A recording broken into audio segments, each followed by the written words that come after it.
So the network phase is really a continuation of the research phase, but this is more specific research we're doing. And we're going to attempt to get pretty granular and ask really good questions. I actually have a definition of what a good question, a bad question is for my students, so it's abundantly clear. A good question is asking a question where the information you couldn't possibly find online. A bad question is if you ask a question in a networking discussion and you could have Googled that. You know, so let's not ask bad questions. Let's not essentially waste our time and theirs on bad questions. Let's ask really, really good questions. So the network phase requires you to be really, really good at asking good questions, but this is where communication skills come in.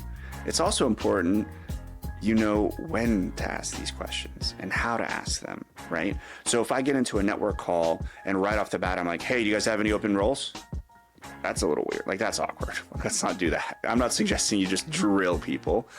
We have to still work in the confines of, like, we're human beings and there's emotions and there's social norms that we have to be aware of. So most people start a call with, hey, thanks for taking the call. I really appreciate it. I'm really interested in the company that you work at and specifically the account executive role. Are you okay if we just dive right in? I got a few questions for you. Yeah, sure. Absolutely. So first of all, how do you like it? Do you like the job? Like, are you doing well? Is the team doing well? What's it like there? And then they answer, so on and so forth. Great. And then you can go into some questions, right? Maybe like start to find something they said in their answer and pull that out as a segue. It's important that we learn how to like stack questions next to each other.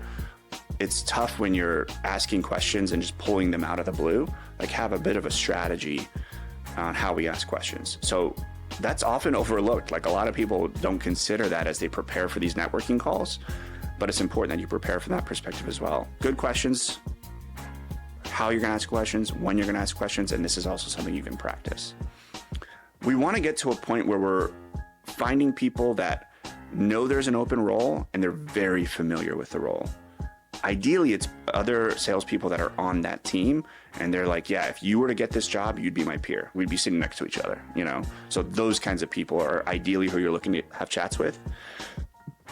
And there you wanna ask, the problems we're really trying to solve are, we have a decision maker or a hiring manager who has open headcount, yes, but he's thinking more specifically like, man, I need someone who's really good at covering greenfield territories because the territory I'm going to give them has 1 or 2 customers and the rest is empty.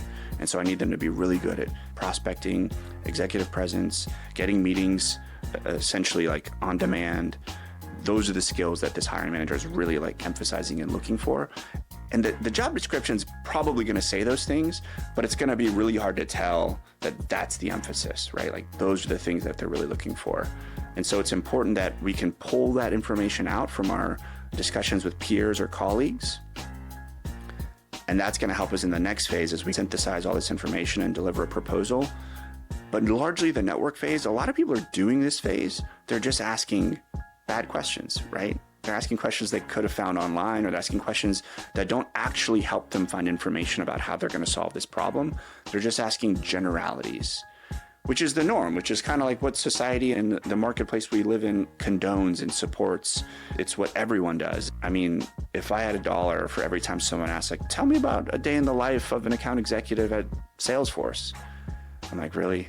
You don't know what I do? You have no clue? Ask me a better question. It's the same as a day in the life of an account executive at every other software company in Fortune 500. You know, like, we sell stuff. We work really hard and go talk to big executive level people. So let's be more specific and let's have the business problem in mind as we're networking.